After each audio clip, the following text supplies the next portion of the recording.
This podcast is brought to you by the IIEA, sharing ideas, shaping policy.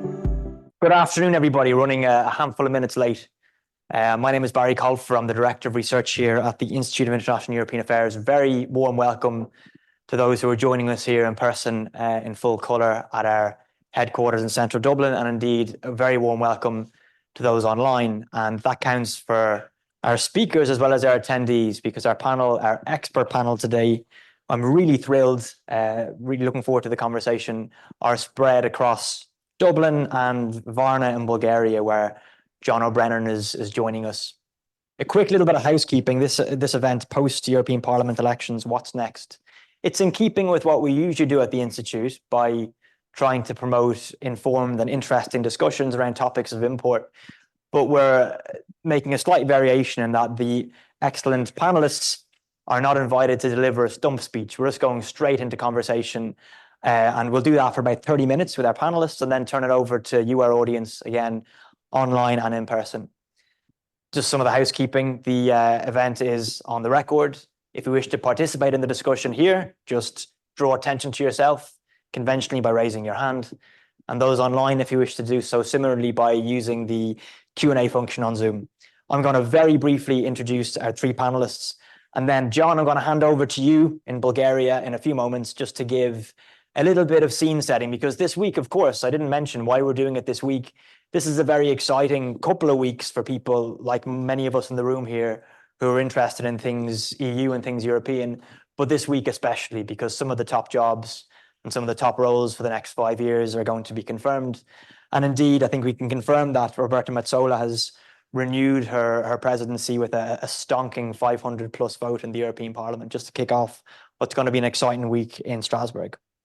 So I'm first of all, in a moment, going to turn to John O Brennan, who's a stranger to, I think, nobody who'll be involved in this call. John is professor in the Department of Sociology at Maynooth University and is director of the Maynooth Centre for European and Eurasian Studies.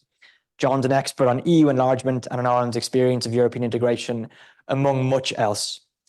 Here in Dublin, in town, we're joined by two people again who will, I think, require limited, if any, introduction, but just to keep with convention. Frances Fitzgerald, to my far left, is an international leader and influencer on equality from Ireland. I realised what I said there.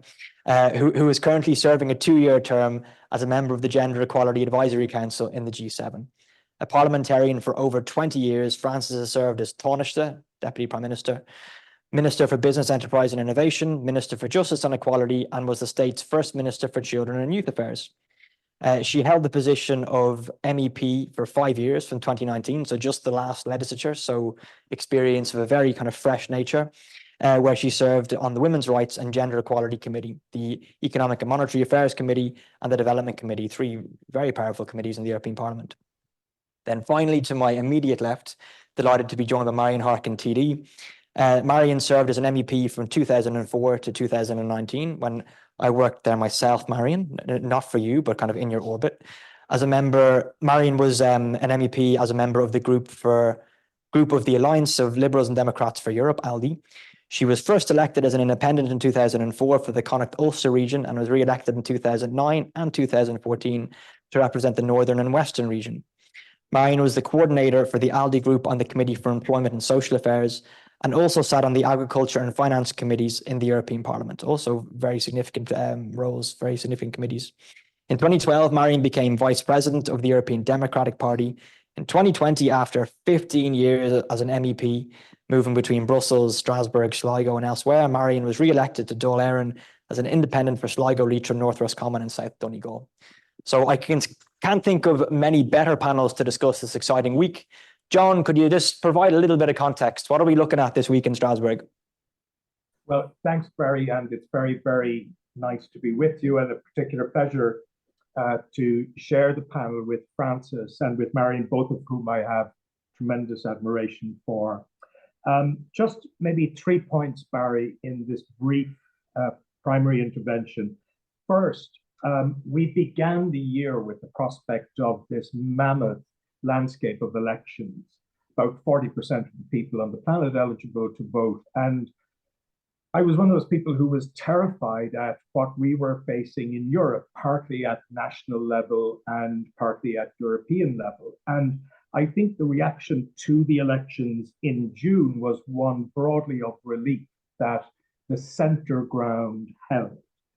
Now, I think the answer to that is yes, it didn't, and no, it didn't. Yes, it is holding, and no, it isn't.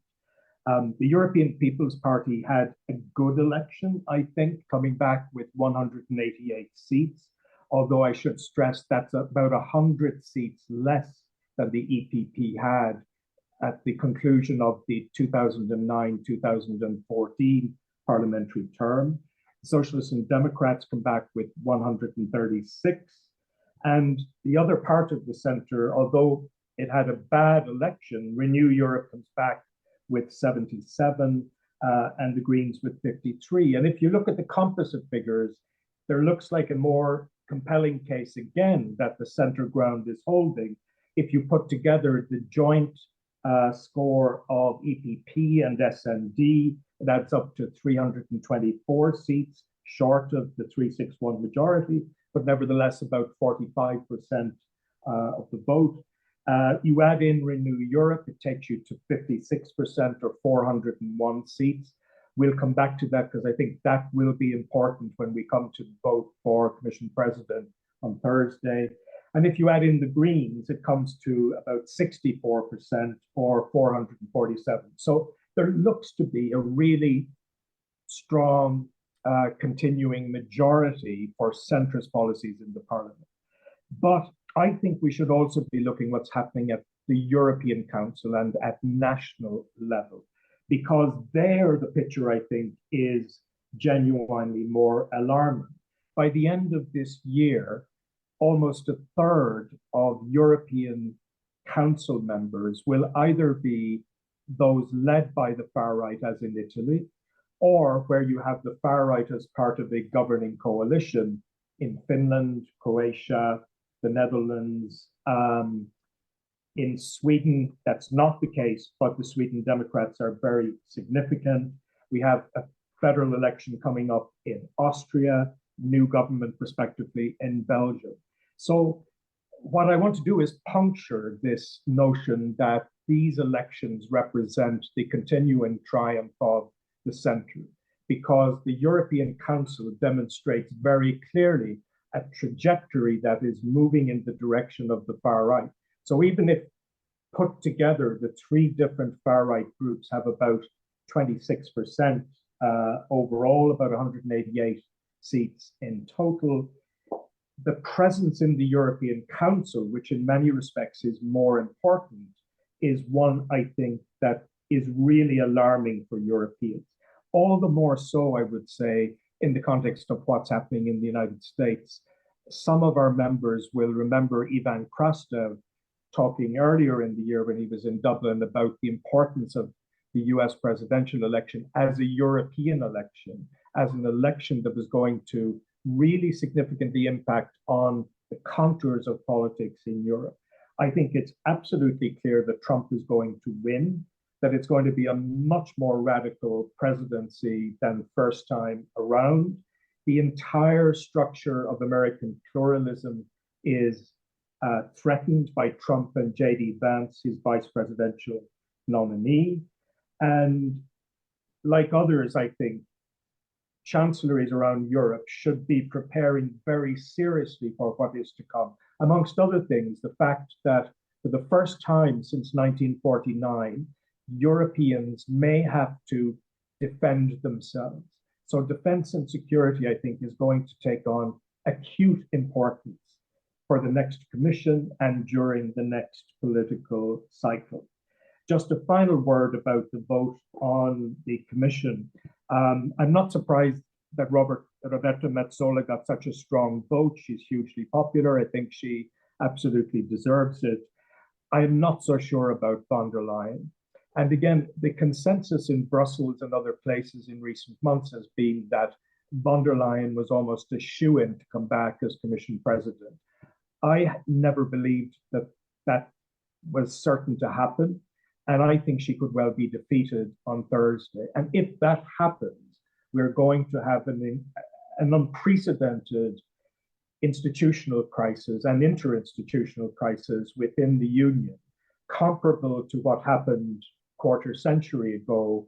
But I think probably because these are much more demanding circumstances, much more serious for the European Union. I don't think anybody knows what the European Council is going to do if von der Leyen is rejected by the Parliament.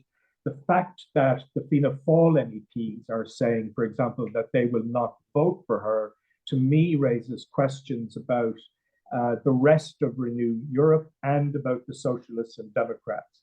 Her support, her unequivocal support for Israel after the 7th of October, even in the light of the extraordinary mass murder being committed by Israeli troops, I think that has really alienated huge numbers of people on the centre left and in the centre. And that could well show up in the vote on Thursday. So that majority of 400 or so that von der Leyen nominally has, I think that could peel away. There's almost inevitably a peeling away in votes of this kind of up to about 13 or 14%. If that happens, she's going to be very borderline, to say the least. So Thursday could be one of the most important days we've had in the European Union for a very long time. I'll leave it at that for now, Barry. Glad to come back to you a little bit later.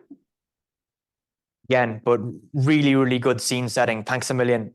I'm going to first of all turn to Francis and then to you, Marion. And the three issues that John raised there around the centre ground, whether it is held, whether it has changed. Francis, you sat with the centre-right EPP group. Marion, you sat with the, I think, correctly described centrist ALDE group. Yeah. I'm interested to know what you think, what John said there about the centre ground, the extent to which it is held and the extent to which perhaps it has changed. Secondly, John mentioned about the US elections and what that might mean for us.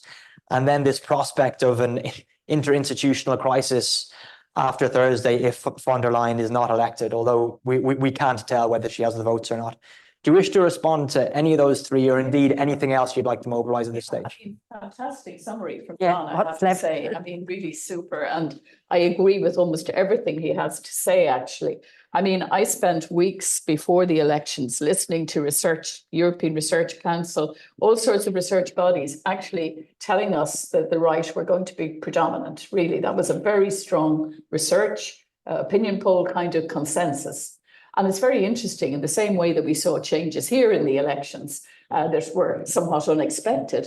I think we saw the same in Europe. So I've just come from a 4-day meeting with the EPP in Portugal, and they are absolutely delighted in the sense that the centre has held.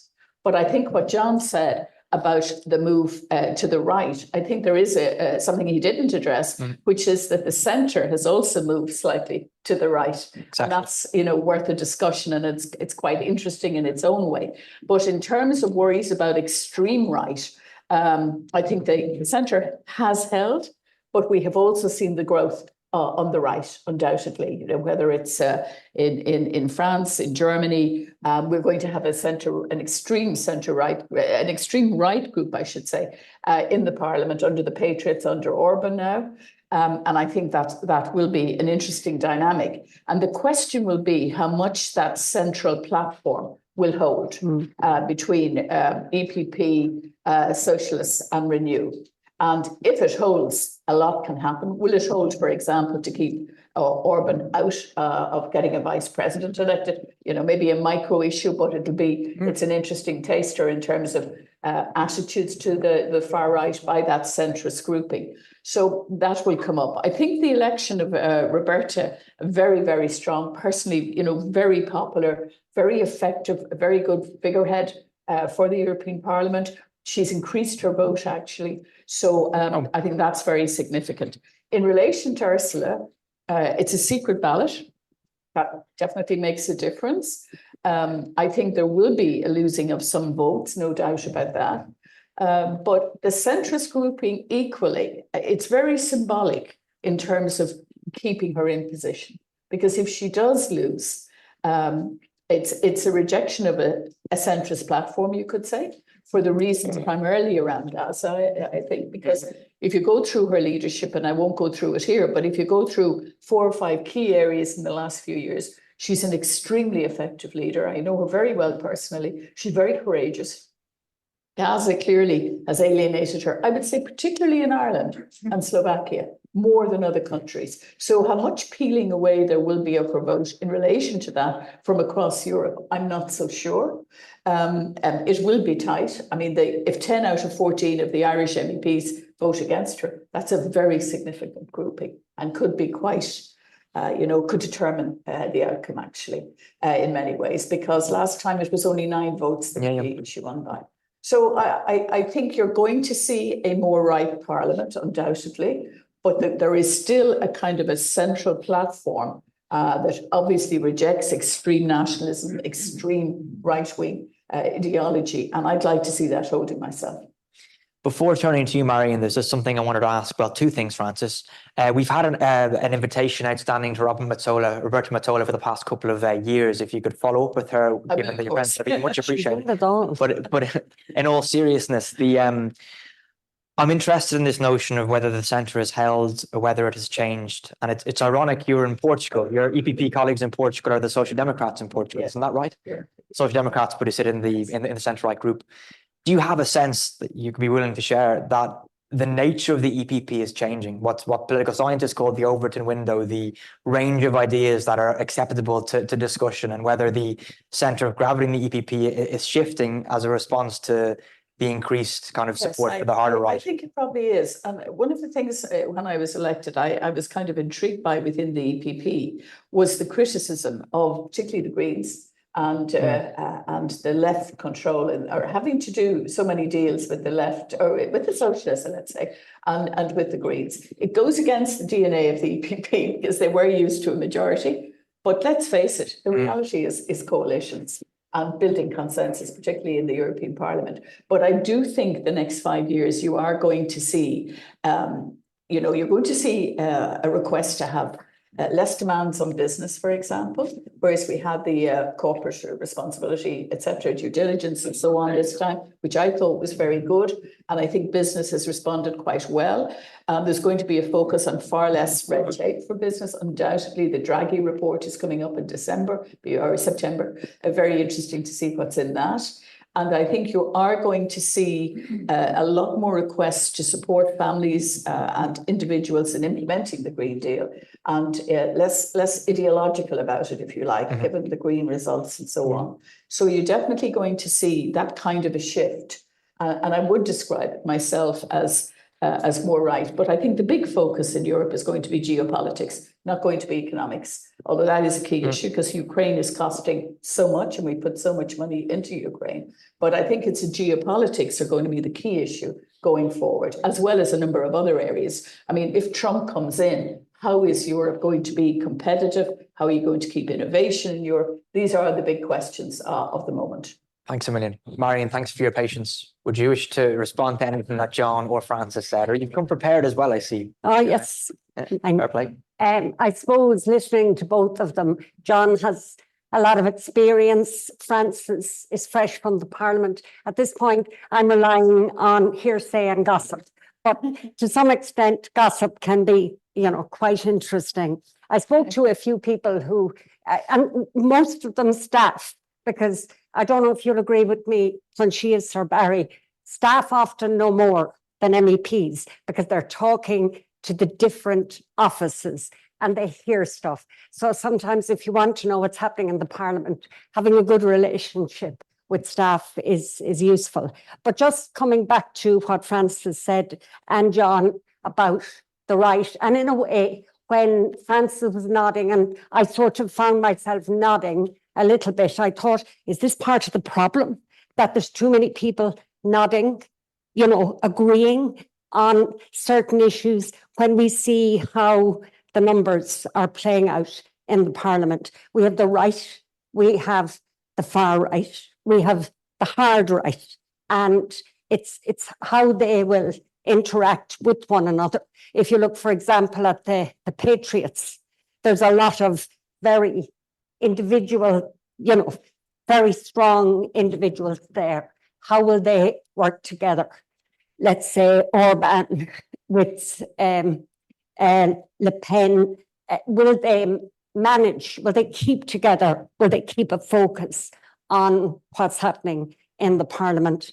I suppose there is a sense that that movement is happening. I agree with you, Francis. Even though the centre held, I think the two groups that were hardest hit were Renew and the Greens. And the reason I think that is because I think the EPP had that breadth of opinion that allowed people to vote for it in different countries. Not sure Renew had that, and the Greens certainly didn't. And I agree with Francis as well. I think we'll have a much more pragmatic perspective now on green politics. Von der Leyen is talking about a fair price for farmers in the food chain. Those of us who've been in the Parliament for a long time just wish that was something that was really on the agenda a long time ago. Obviously, the tractors rolling down Rubelliard have had an impression. So I think that at the moment, it's very uncertain. If you look even at ECR, there are probably the Belgians and the Czechs may vote for von der Leyen, and we don't know what Maloney is going to do. Maybe there's an Italian commissioner who might be looking for a decent job. You just don't know how that sort of stuff will work out.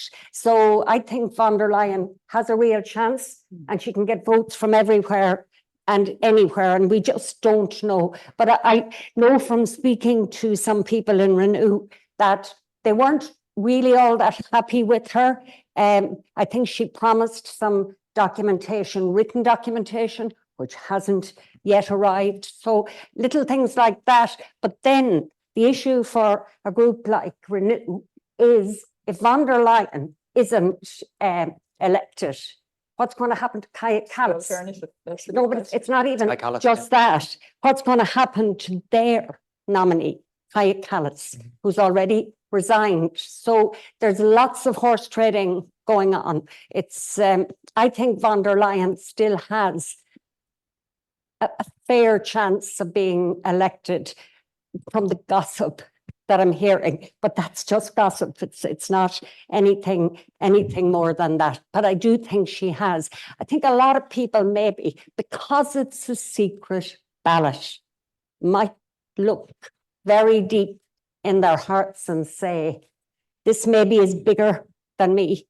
And I am surprised that Fianna Fáil are voting against her. I know they said it during the election, and to follow on from what you've said is absolutely critical for voters. But I wonder, was that policy or was it just election pressure?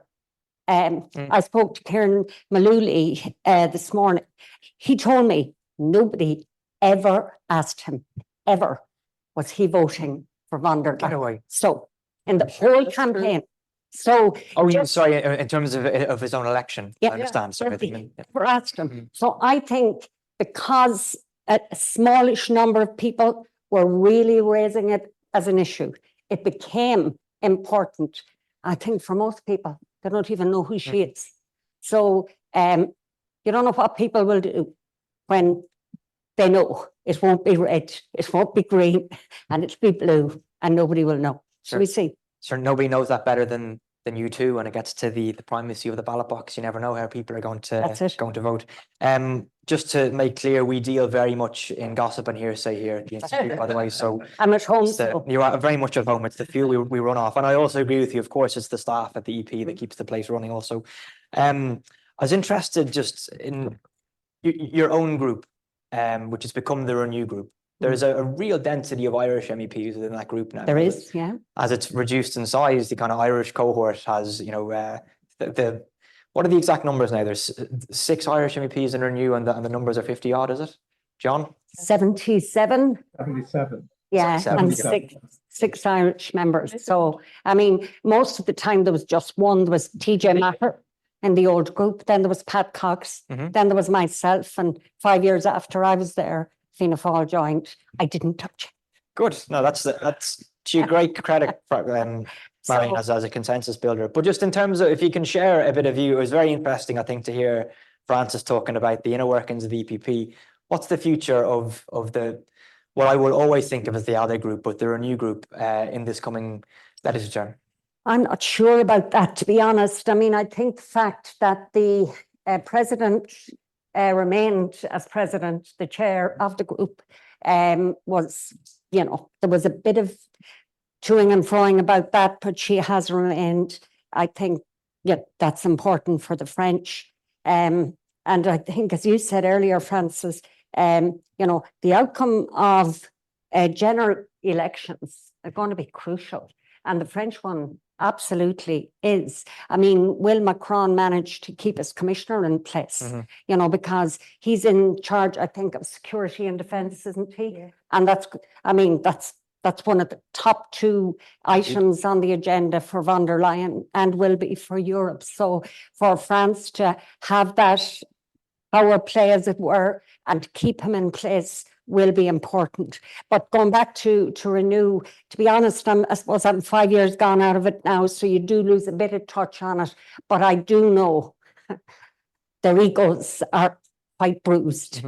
To be fifth. I know it's just by one seat, but nonetheless, the figures don't lie. I mean, that is a real come down. When, especially in my second term there, it was absolutely the swing group. Absolutely.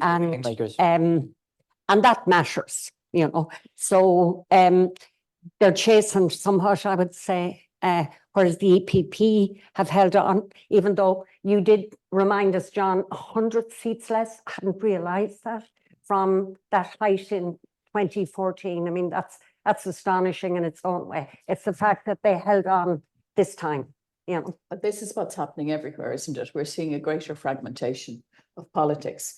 And I think what John said about member states and that move to authoritarianism, you could say, I mean, just poses that very big challenge for us all of defending democracy and the need for very strong EU institutions.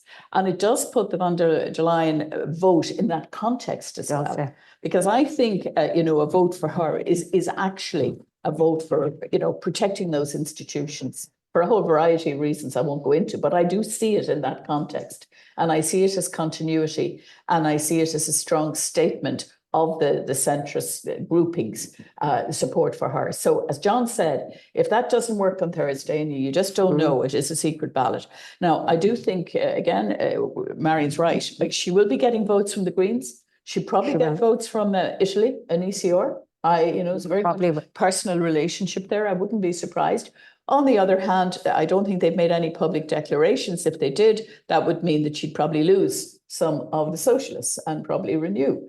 So it's a very delicate balance. She's working unbelievably hard to do everything she can. It won't be for a lack of work on her behalf. You know, what trading she's doing, nobody knows. But I think her speech on the morning is going to be terribly important, because she's going to be trying to respond to, you know, the various discussions. I mean, it's a nightmare. And I think she's had very difficult meetings with Renew, for example. I gather when she got a lecture from Fianna Fáil, I gather the actual atmosphere was icy in the room. No doubt. Because that's not something those groups tend to do to people in that position, you know, that sort of a lecture that she got. So that did not go down very well. And you know, it's a very important week, I think, from the whole point of view of defending democracy and, you know, dealing with this authoritarian threat, which, you know, with Trump as well, the dynamics and the geopolitics of Europe are going to be, you know, Europe. I mean, I have heard people saying we dealt with him before, we'll deal with him again. And that is true. But Europe is going to have to stand on its own 2 feet. And even from a security and defence point of view, I think you'll see a changing debate in Ireland as well. I mean, if he does come in, Europe is much more on its own, and we're in the middle of a war. And, you know, we're in a war that requires huge armaments, that requires huge money and political support, and is so serious because Moldova and other Eastern European countries are extremely worried about what would happen if Ukraine do not win. And Orban's moves, of course, don't help that. Oh, certainly. And just next Friday, we'll be hosting the Moldovan foreign minister. That there's a real interest in that part of the world. Putting everybody on notice, I see Paddy Smith, I'm going to come to first when we get to the questions. We're getting there. This is like a dinner party or something. It's a really, really interesting conversation. There's lots of things I'd like to put to Marion, Francis and John, but I'll hold my wish because I see there's a flood of questions and I expect the things I'm thinking about are going to be reflected in the questions. But I want to do one thing first. I was going to give you a bit of notice on this, John, but I can't give you notice. Could you just give us a sense of the really big policy puzzles that this Parliament is going to be looking at? Marion and Francis have mentioned some of them: nature restoration, the future of the Green Deal, relations with the atrocities in Ukraine and how to support that country in its fight against Russia. What are the kind of big ticket items you think we'll be looking at in the next couple of months? Well, I think the future of the European Green Deal is absolutely front and center here. And I think the signs are not good. I mean, von der Leyen, I think, did absolutely the right thing in making it the core part of her Commission's agenda after 2019. From the beginning of the year, as Marion said, farmers' protests in Brussels and elsewhere put enormous pressure on the EPP in particular. And when von der Leyen effectively withdrew a very important pesticides regulation, to me, that was an indication of the Commission giving in to this pressure. So how are we going to see a reconstituted European Green Deal form part of the new policy platform of the Commission? I think that's very important. Second, how to deal with the Trump contagion. Francis mentioned security and defense. I think we're almost certainly going to see a commissioner for security and defense for the very first time. We're going to have to see, apart from this, greater cooperation between the European members of NATO, maybe the fleshing out of a European pillar under NATO. But in terms of the European Union's core activities, there is no doubt that trade and the single market are going to be hugely important. You may have seen last week, for the first time, the EU really flexing its muscles using the Digital Markets Act, and that altercation that took place between Commissioners Vestager and Thierry Breton on one side and Elon Musk and his X platform on the other. Now, we are going to see a lot more of that, I think, partly because we're beginning to see the impact of the Digital Markets Act in the real world. It does take a while for these big pieces of legislation to bed down. But how do we react to a Trump administration that is significantly more protectionist? Now, arguably, Biden represented more continuity, at least in terms of trade, than he did discontinuity. And the EU has, I think, been very uncomfortable in trying to respond to the Chips and Science Act and the other vehicles for massive subsidization of green energy by the United States. And in a way, the EU is caught between the Americans and the Chinese, both of which are providing these massive subsidies, and the principles of its own single market. So how that tension resolves between the operation of the single market, and I think Francis is right, Mario Draghi's report, when it is released, will be very important in laying out the future there. It will also be crucial to have the right people in the right positions in the Commission. Mrs. Vestager will no longer be around. To me, she's been one of the great heroes of the European Union over the last decade in her willingness to take on the biggest companies on earth in defending European consumers and defending the single market. Who is going to replace her? Who's going to be Internal Market Commissioner, Trade Commissioner? These positions, I think, are going to be absolutely core and vital to the way the Commission operates. Similarly, support for Ukraine, can it be maintained? I think everybody now will be aware of the views of Senator Vance, who would withdraw American funding to Ukraine in a heartbeat. There may thus be even more pressure on the European Union to support Ukraine financially and militarily into the future. And a final issue just about deficits. some member states are in real trouble. France is running a budget deficit of almost 6% of GDP. In a context where we don't have a government formed, it may be extremely difficult to form a government. If one is formed, it may actually make the budget deficit worse. So what happens if we get some big exogenous event comparable to, maybe not the same in scale as 2008? I don't think European economies are well positioned to be able to deal with something like that. The starting point in terms of debt is vastly worse than it was in 2008 coming out of COVID. So how does the EU future-proof the Eurozone in particular to deal with those type of challenges? Those are the issues, Barry, that I think will dominate the next Parliament. Thanks, John. That's for that upbeat assessment. I don't know if I'm keen to bring in those who are here who have questions, but Francis, Marion, is there anything you'd like to add to what John has said? Point that, you know, Europe has to get serious about capital markets union and banking union to strengthen its own economy. I mean, that's absolutely, it's really disgraceful that they haven't progressed more. And the internal market, I mean, really making sure that the single market, that we get the best use out of it right across Europe is key, because John is right. I mean, the economic situation in Europe is not good. The cost of the war, the reluctance of member states to want to be contributing more, for example, or maybe not in a position to contribute more. So I think sort of strengthening Europe from an economic point of view. I mean, we haven't talked about our citizens, but at the end of the day, dealing with the cost of living issues, the housing crisis, which is not just in Ireland, it's right across Europe or in most member states. I mean, these are the sort of bread and butter issues for people that, you know, we have to find a way of managing better than we have right across the Union. Marion? I'm happy to go to questions. Fantastic. We have loads of experts in the audience. Loads. I'm going to go to you now, Paddy. I acknowledge that we've brushed up against a lot of the hot button issues: agriculture, capital markets, Ukraine. I don't think anyone's mentioned migration yet. And I'm just curious the extent to which that's going to feature, because it's featured so prominently in the elections here. Well, I suppose the migration pact is agreed, as is nature restoration. I mean, there was a real push to get those done, and Ireland played no small part in that. So at least they're not on the agenda at the moment. They, of course, will be, but in the sense of getting the deal done, it's in the formal sense, it's done. In the formal sense. Things a little bit. Yeah. Excellent. Having the pact. This podcast is brought to you by the IIEA, sharing ideas, shaping policy.